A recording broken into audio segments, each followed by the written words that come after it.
Cez víkend si sadnite doma, kto chce s pohárikom džusu, kto chce z deci vínka a porozprávajte sa sami so sebou.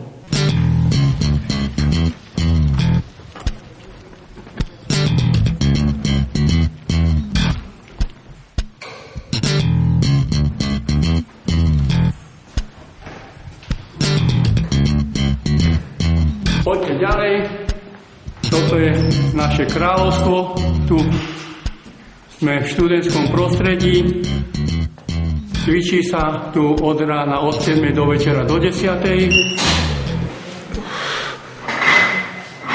Zastávam názov, že je to činkáreň, pretože muži potrebujú počuť to slovo činka, lebo tá činka to je taká výzva. Viete, keď si tam naložíte povedzme veľkú váhu na tú tyč, tá tyč sa na konci tak prehne a to je taká výzva. Možno to bude trochu silné prirovnanie, ale čo si asi tak vyzýva Mount Everest tých horolezcov, no poďte, zmerajte si so mnou síly junačikovia. A presne aj tá činka tak vyzýva, no poď mladý, poď, no ukáž, čo je v tebe. Zvládneš ma?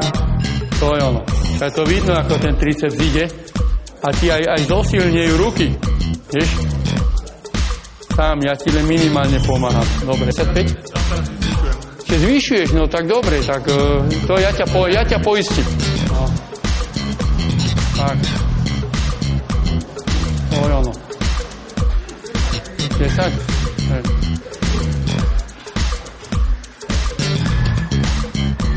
On je pevný borec.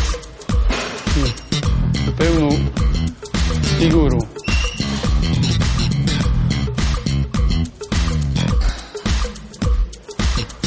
Dobre, to je ono, a viac nerob, stačí v jednej sérii.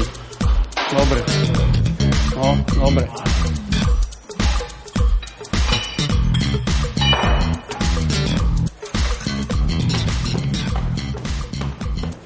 Podľa odborníkov dnes neskutočne narastá počet mužov, ktorí nosia tzv. Pretekárske nohavice, to znamená, že im brucho preteká cez nohavice. Prípadne inými slovami sa to dá povedať, že nám pribúda tzv. Jablkovitých typov mužov, to znamená, alebo báb hruškovitých typov.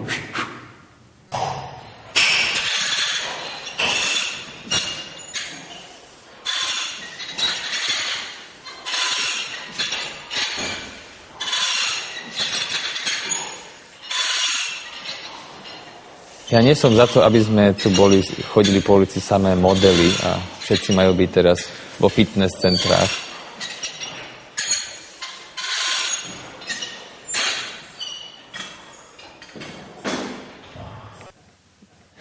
Tak ja budem mať po 58 rokov a som rád, že ešte som také, dá sa povedať, kondícii ako som, že fakticky môžem v mnohých športoch súťažiť s 20-kmi, dokonca v niektorých disciplínach si dovolím povedať, že by som tromfol 98% 20-tníkov a teší ma to, že keď idem hrať aj nejaký ten kolektívny šport, tak ako sa povie ľudovo, nie som tam do počtu.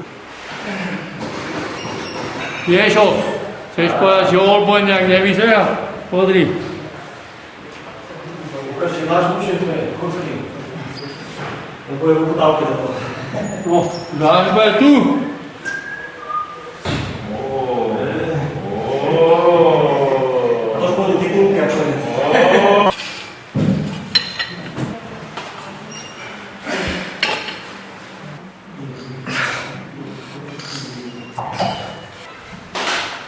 Obezita zvyšuje nebezpečenstvo infarktu alebo porážky až 5-násobne. A napríklad je zaujímavé, že podľa odborníkov každé zhodené kilo z tela, čo je navyše, predĺžuje život až o 3 až 4 mesiace. No. Dobre to ťaha, no. No, no. A dobre dýcháš. Dole nádych, hore výdych. Tak. A keď tam zvýši záťaž, tak by ti nestačil dých, vieš?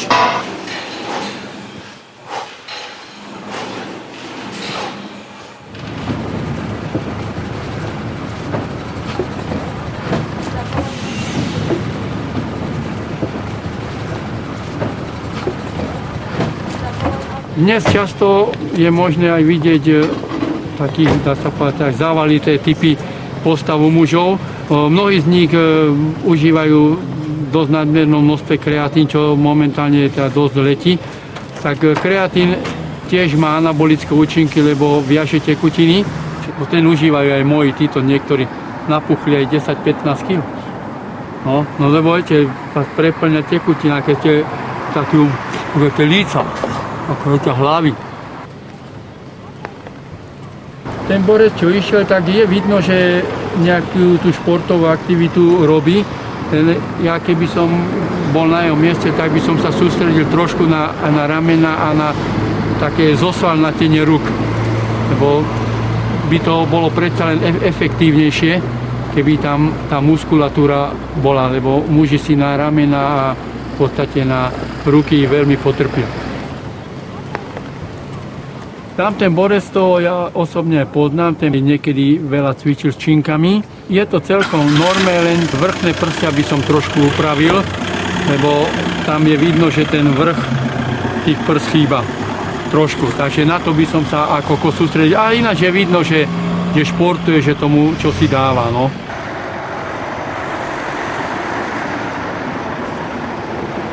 Teraz som ťa okomentoval do kamery, povedal som, že vidno, že športuješ, ale vrchnú časť prst trošku treba zvýšiť. Nemôžem, lebo ruky mám atrofiu Hej, či máš dobité ruky? No, nemám ako vytlačiť, vieš, toto áno, ale táto nič, tak tlačí ťažko. Je vidno, že si tomu dával, aj lítka máš mohutné, to je v pohode. Len hovorím, odtiaľ to zhora to vidíme ináč, vieš tú figúru trošku ako z dola. No, ale pôjdeš i to. No však viete, som už nejaký rok fitnessák, ne? No, díky. Dobre, no, čau. No, ahoj. U človeka, ktorý aktívne a minimálne, aby to malo vôbec význam, nejaká tá fyzická aktivita z prevencie najmä teda kardiovaskulárnych ochorení, teda srdcovo-cievnych ochorení by mal byť minimálne 3-krát do týždňa až 40 minút. Táto pohybová aktivita, pričom samozrejme by mala byť upravená podľa jednotlivých vekových kategórií. To znamená, že by nemala byť nejaká úporná a mala by byť najmä aerobná. A potom človek, keď si zvykne na tú fyzickú aktivitu, tak potom samozrejme aj ten jedálniček sa mu automaticky mení a začne sa zaujímať o tú zdravšiu stravu.